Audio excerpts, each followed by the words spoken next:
Hazte un arca de madera de gofer. Harás compartimientos en el arca y la recubrirás con brea por dentro y por fuera. Y de esta manera la harás. De 300 codos será la longitud del arca, de 50 codos su anchura y de 30 codos su altura.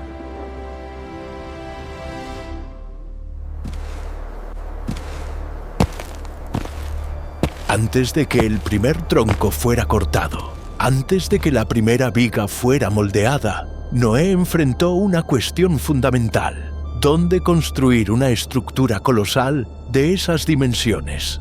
El terreno no podía ser cualquier pedazo de tierra. Necesitaba ser lo suficientemente vasto para acomodar no solo el arca, sino toda la operación a su alrededor. Necesitaba ser firme, resistente, capaz de soportar el peso creciente de miles de toneladas de madera.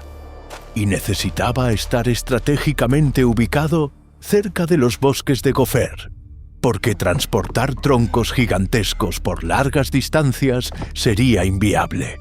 Entonces, imagina a Noé caminando por el territorio, pisando diferentes tipos de suelo, probando la firmeza de la tierra con los pies, observando declives, analizando el drenaje natural, calculando distancias. No tenía instrumentos de medición sofisticados, pero poseía algo igualmente valioso: discernimiento adquirido a través de años de vida práctica y, sobre todo, la dirección del espíritu. Este suelo sostiene lo que necesito levantar. Aquí comienza nuestra jornada.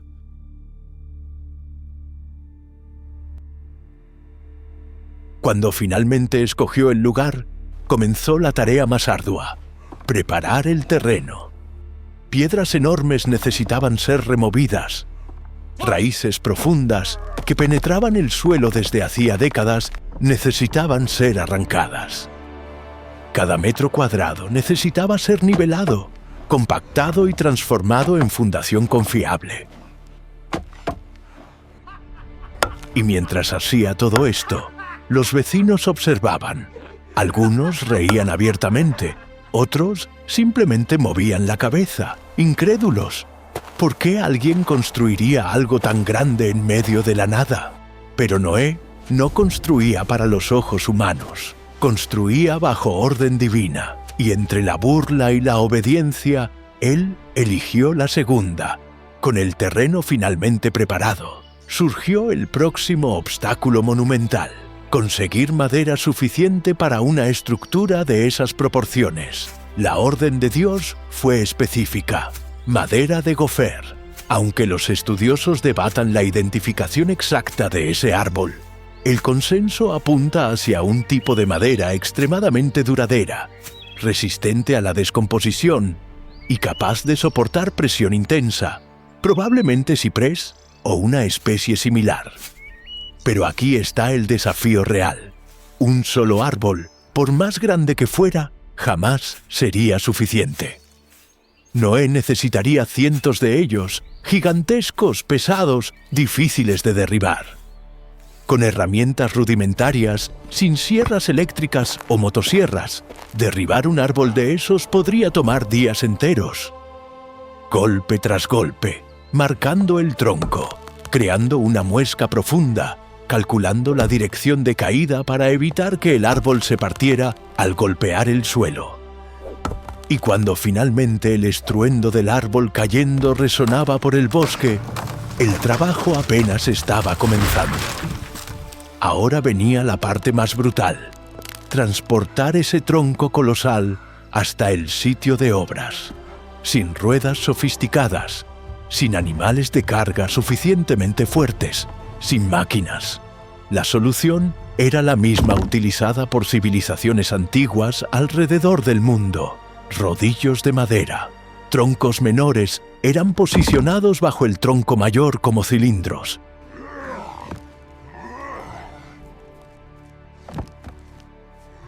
Noé, sus hijos y posiblemente trabajadores contratados jalaban con fuerza coordinada.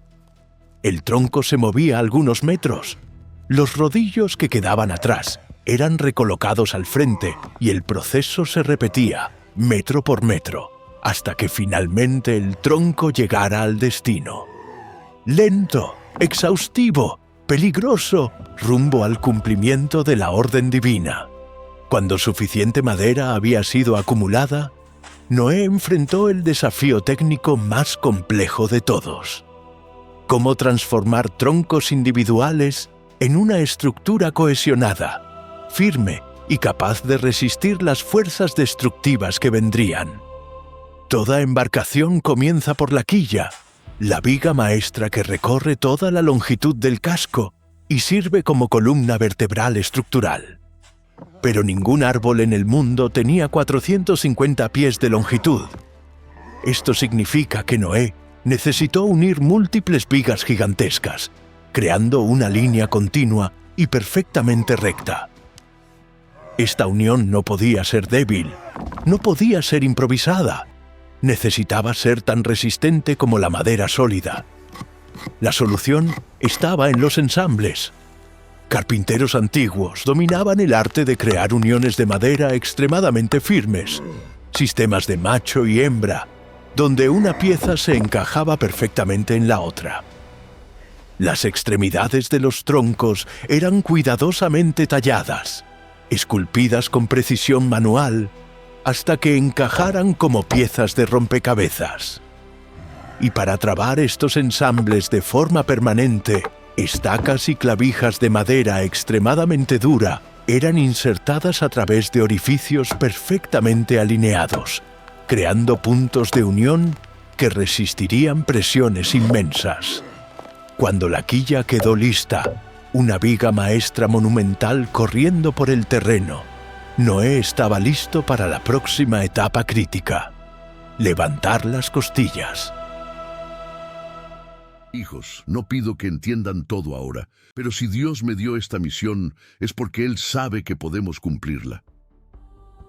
Las costillas eran vigas arqueadas que subían verticalmente desde los lados de la quilla, dando forma al casco. Cada una necesitaba ser posicionada en ángulo preciso, encajada firmemente en la base y espaciada uniformemente a lo largo de toda la longitud. Imagina el proceso: vigas pesadísimas siendo levantadas con cuerdas gruesas, palancas de madera sirviendo como grúas improvisadas, múltiples hombres coordinando fuerza bruta para elevar cada pieza. Usaron piedras como plomos para verificar la alineación, y conforme cada costilla era fijada, la forma del arca comenzaba a emerger ante los ojos. Ya no era más madera esparcida en el suelo, era el esqueleto de algo monumental tomando vida. Con la estructura básica levantada, Noé enfrentó una nueva fase crítica: transformar ese esqueleto de madera en un casco impermeable. Tablas largas y uniformes fueron fijadas en las costillas, creando las paredes externas. Cada tabla necesitaba ser ajustada perfectamente a la próxima, minimizando grietas. Y entonces vino la instrucción divina más específica sobre impermeabilización. La recubrirás con brea por dentro y por fuera. La brea era una sustancia resinosa derivada de depósitos naturales de la tierra, pero aplicarla no era simple. Necesitaba ser calentada hasta quedar líquida, mantenida en temperatura constante para no endurecerse prematuramente y esparcida rápidamente antes de enfriarse. Y aquí está el detalle crucial: Dios ordenó brea por dentro y por fuera. Esto no era redundancia, era ingeniería divina. Madera expuesta al agua constante se pudre. Infiltración lenta destruye estructuras enteras. Entonces, cada centímetro interno y externo necesitaba ser cubierto con una capa gruesa, uniforme y resistente. Noé y sus hijos probablemente pasaron semanas en esa tarea, cubriendo cada junta, sellando cada grieta, rellenando cada pequeña hendidura, aplicando capa tras capa, esperando secar y aplicando nuevamente. Cuando finalmente terminaron, el arca no era solo madera, era un recipiente hermético proyectado para sobrevivir a lo imposible. La Biblia revela un detalle arquitectónico fundamental. Harás compartimientos en el arca. Génesis 6:14. El término hebreo original sugiere celdas, divisiones pequeñas, estructuras organizadas, no un espacio abierto caótico, y más, harás en ella pisos inferiores, segundos y terceros. Génesis 6:16. 3 niveles completos. Esto significaba construir pisos enteros dentro del casco, sostenidos por vigas transversales lo suficientemente fuertes para aguantar peso concentrado. Entonces, Noé construyó paredes divisorias, creó espacios separados para diferentes tipos de criaturas, organizó por porte, por comportamiento y por necesidades específicas. Probablemente distribuyó de la siguiente forma: piso inferior, animales pesados, elefantes, hipopótamos, grandes bovinos. Mantener el peso abajo estabilizaba el centro de gravedad, evitando que el arca se volcara durante tempestades. Piso intermedio, animales de porte mediano, leones, osos, ciervos y animales domésticos mayores. Piso superior, aves y criaturas menores, más próximas a la ventilación natural. Dios fue claro: y tú toma para ti de toda la comida que se come y almacénala para ti, y te será para sustento a ti y a ellos. Génesis 6:21. Un año de comida para cientos de animales. Piensa en la magnitud de esa tarea. Heno suficiente para herbívoros grandes, granos en cantidad absurda, frutas secas, raíces preservadas, agua almacenada en jarros de barro y recipientes sellados. Áreas enteras del interior necesitaban ser dedicadas exclusivamente al almacenamiento, organizadas de forma accesible, pero protegidas de la humedad inevitable. Y todavía estaba la cuestión de la limpieza. Remover excrementos diariamente de cientos de animales durante un año entero exigía un sistema eficiente, probablemente pisos levemente inclinados, permitiendo drenaje natural, pequeñas aberturas controladas para escurrimiento y corredores lo suficientemente anchos para el movimiento constante de limpieza. Entre todos los elementos del arca, ninguno cargaba tanto peso práctico y teológico como la puerta. Y la puerta del arca pondrás a su lado. Génesis 6:16. Una abertura lateral enorme, lo suficientemente grande para permitir la entrada de elefantes y jirafas. Para evitar debilidad en aquel punto, Noé probablemente reforzó todo el marco con vigas extras, trabas diagonales y ensambles profundos en las costillas adyacentes. Después de años de trabajo, después de incontables días de esfuerzo manual, después de burla constante de los vecinos, algo extraordinario sucedió. Los animales vinieron. La Biblia es explícita. Entraron a Noé en el arca, de 2 en 2, de toda carne en que había espíritu de vida. Génesis 7:15. No fueron capturados, no fueron cazados, no fueron arrastrados a la fuerza. Simplemente vinieron, como si una mano invisible estuviera guiando cada especie. Pares de criaturas comenzaron a surgir. Leones caminando al lado de gacelas sin atacar. Lobos pasando por ovejas sin demostrar hambre. Aves posándose ordenadamente. Reptiles arrastrándose en la dirección correcta. Era la confirmación final. La obra no era solo humana, era divina de principio a fin. Cuando todos entraron, animales, aves, reptiles, Noé, su esposa, sus 3 hijos y las esposas de ellos, 8 personas en total.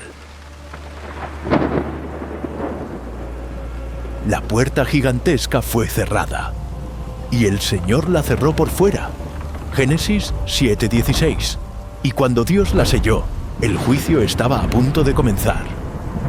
En el año 600 de la vida de Noé, se rompieron todas las fuentes del gran abismo y las ventanas de los cielos se abrieron. Génesis 7:11. No fue una lluvia común. El texto bíblico usa un lenguaje de violencia geológica. Las fuentes del gran abismo se rompieron. Esto sugiere actividad tectónica, terremotos submarinos y géiseres explotando de la corteza terrestre, lanzando columnas de agua supercalentada a la atmósfera, que entonces se condensaban y caían juntamente con la lluvia torrencial. Imagina el sonido. Dentro de la estructura de madera, el ruido debía ser ensordecedor. El golpear del agua contra el casco, el trueno continuo y, tal vez lo más aterrador, el sonido de la tierra partiéndose allá afuera. Noé y su familia estaban sellados allí dentro. No había ventanas laterales para observar la destrucción. Había solo la fe en la estructura que construyeron y en el Dios que ordenó la construcción. Y fue en ese momento que la verdadera prueba de ingeniería del arca comenzó. Estaba parada en tierra firme. El diluvio vino hasta ella. A medida que las aguas subían, la presión hidráulica alrededor de la base del arca aumentaba drásticamente. La madera, por más bien tratada que fuera, comenzó a sufrir su primera gran prueba de estrés. Se oían crujidos, gemidos de las vigas de gofer, ajustándose a la nueva realidad. El momento más crítico fue la transición de la tierra al agua. Cuando la fuerza de empuje finalmente superó la gravedad, la estructura colosal de miles de toneladas se desprendió del suelo. Un sacudón, una inclinación repentina. Y entonces, por primera vez, el arca estaba a la deriva. Aquí la genialidad del diseño divino se probó. El arca no fue diseñada para navegar. No tenía timón, no tenía velas, no tenía proa afilada para cortar las olas. Fue diseñada para flotar. Su proporción de 6:1 es hasta hoy considerada por los ingenieros navales como la proporción ideal para la estabilidad en mar abierto. Si fuera más ancha, el balanceo sería violento, hiriendo a los animales. Si fuera más estrecha, corría el riesgo de volcar con olas laterales.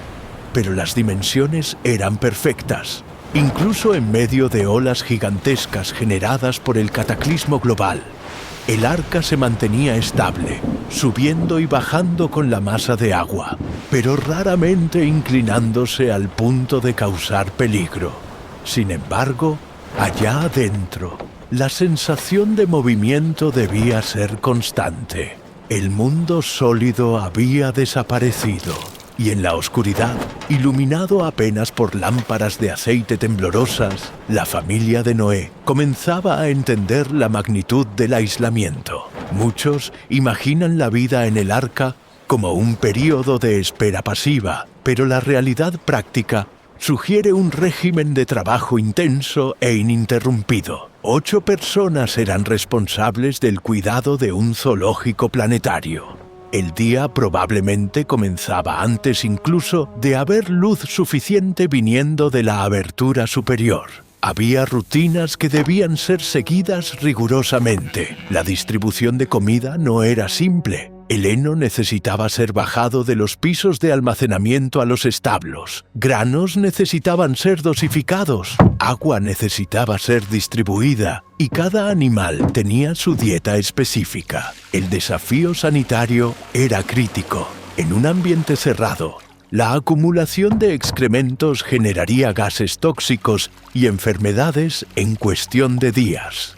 El sistema de drenaje que Noé proyectó ayudaba a mover los residuos hacia canaletas colectoras que desembocaban en el mar revuelto allá afuera. Tenía que ser limpiado diariamente, de forma metódica y exhaustiva. Con la humedad externa y el calor interno de los cuerpos de los animales, la madera se expande y contrae. Noé y sus hijos probablemente hacían rondas constantes con antorchas, inspeccionando el casco en busca de filtraciones. Un hilo de agua entrando significaba peligro.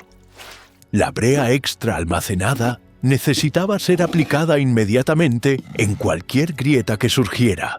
El sonido de martillos reforzando trabas o cuñas debía ser común durante la tormenta.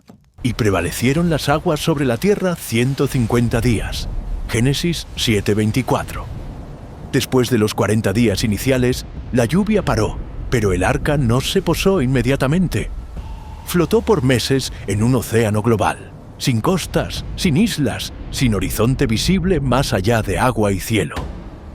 Dios no habló con Noé durante ese tiempo. El texto bíblico no registra ninguna nueva instrucción entre el cierre de la puerta y la orden de salir. Fue una prueba de perseverancia. Y se acordó Dios de Noé, e hizo pasar Dios un viento sobre la tierra, y se aquietaron las aguas. Génesis 8:1. El verbo se acordó en la Biblia no implica que Dios había olvidado, sino que Él estaba a punto de actuar en favor de alguien. El viento comenzó a soplar, las aguas comenzaron a retroceder. La evaporación y el drenaje, tal vez el levantamiento de nuevos lechos oceánicos, aceleraron el proceso. Entonces, en el 7º mes, día 17, sucedió el segundo mayor choque físico del viaje, el encallamiento. El arca reposó sobre los montes de Ararat.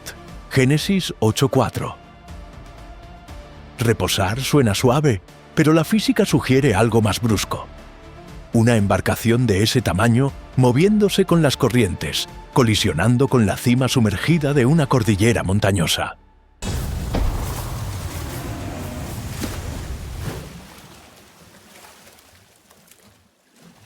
El suelo se inclinó y paró. El balanceo constante, que había sido la realidad de ellos por meses, cesó abruptamente. El silencio del movimiento fue sustituido por la estabilidad de la piedra. Ya no estaban más flotando.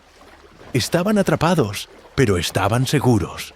Sin embargo, encallar no significaba salir. Estaban en la cima de montañas, rodeados todavía por un océano en retroceso. Pasaron más meses hasta que las cumbres de otras montañas se volvieran visibles. La paciencia de Noé fue probada nuevamente. No corrió a abrir la puerta. Esperó. Para saber la condición del mundo allá afuera, Noé recurrió a la naturaleza. Abrió la ventana superior y envió exploradores. Primero, un cuervo. El cuervo sobrevivía en el caos. Su libertad indicaba que había algo allá afuera, pero su comportamiento errático no traía certeza de habitabilidad. Entonces, Noé envió la paloma. La paloma es diferente. Busca pureza, busca lugar seco y limpio para posar la planta del pie. En la primera vez, volvió exhausta. 7 días después, el segundo intento. Y aquí tenemos una de las imágenes más icónicas de la historia humana. La paloma retornando al atardecer, y he aquí que en su pico había una hoja verde de olivo. Génesis 8:11. Aquella hoja no era solo vegetación, era la prueba biológica de que la fotosíntesis había reiniciado, de que las aguas habían bajado lo suficiente para exponer árboles en valles, de que la vida estaba rompiendo la capa de muerte y lodo. La resiliencia de la creación, sostenida por Dios, estaba brotando nuevamente. Finalmente, después de más de un año confinados, el texto bíblico detalla el cronograma exacto, totalizando cerca de 370 días, la tierra estaba seca y Dios habló nuevamente: «Sal del arca». La puerta que Dios había cerrado ahora necesitaba ser abierta. Imagina el esfuerzo para destrancar aquella estructura maciza, tal vez sellada por el tiempo y por la presión del agua. Cuando la luz del sol invadió el interior oscuro, la reacción debe haber sido visceral, ojos desacostumbrados a la claridad total. Pero la salida no fue una carrera desordenada, fue una procesión. Salió, pues, Noé y sus hijos y su mujer, y las mujeres de sus hijos. Todo animal, según sus familias, salieron del arca. Génesis 8:18-19. Pisaron un mundo que no reconocían. La geografía había cambiado, el clima había cambiado. Ya no había más la neblina que regaba la tierra. Ahora había ciclos de lluvia, estaciones, frío y calor intensos. El paisaje estaba marcado por la erosión violenta del retroceso de las aguas. El suelo estaba cubierto de sedimentos. Era un cementerio global, silencioso y vacío. Eran los únicos humanos vivos. El silencio de la ausencia de civilización debía ser abrumador. Había solo la vastedad cruda de un planeta reseteado. La prioridad de Noé al salir revela la esencia de su carácter. Un hombre práctico, un constructor, un sobreviviente. La lógica dictaría que su primera acción fuera construir un refugio, plantar una huerta, garantizar la seguridad física en terreno extraño. Pero el texto dice: «Y edificó Noé un altar al Señor». Génesis 8:20. Dios estableció un pacto no solo con Noé, sino con la propia tierra y con todos los seres vivos. Mientras la tierra permanezca, siembra y siega, y frío y calor, y verano e invierno, y día y noche no cesarán. Génesis 8:22. Dios instituyó la regularidad de las leyes naturales. Prometió estabilidad física para que la vida pudiera florecer nuevamente. Y para sellar esa promesa, escogió un fenómeno óptico y atmosférico que posiblemente nunca había ocurrido antes en ese ecosistema de neblina prediluviana. El arco iris. La luz del sol fraccionada en gotitas de agua, la belleza naciendo de la tormenta. El arco en el cielo se volvió la firma visual de Dios, un recordatorio de que la justicia divina puede ser severa, pero su misericordia es duradera. El arco apunta hacia arriba, como un arco de guerra que fue colgado, desactivado, indicando paz entre el cielo y la tierra. El arca vacía ahora reposaba en las montañas de Ararat. Su misión estaba cumplida. La madera de gofer, cortada, transportada, moldeada, perforada, unida y embreada, había servido su propósito. Aquella estructura colosal, fruto de sudor humano y diseño divino, se volvió el mayor monumento de fe de la historia antigua. Probó que la salvación requiere participación. Dios podría haber chasqueado los dedos y salvado a Noé, levitándolo en el aire, pero él escogió el camino de la asociación. Hazte. Dios dio el proyecto, pero Noé tuvo que dar el trabajo. Dios mandó el viento, pero Noé tuvo que clavar los clavos. Dios cerró la puerta, pero Noé tuvo que calafatear las grietas. La historia del arca no es solo sobre un diluvio y animales, es sobre la arquitectura de la obediencia. Es sobre construir estructuras de fe cuando el cielo está azul y nadie cree que la lluvia vendrá.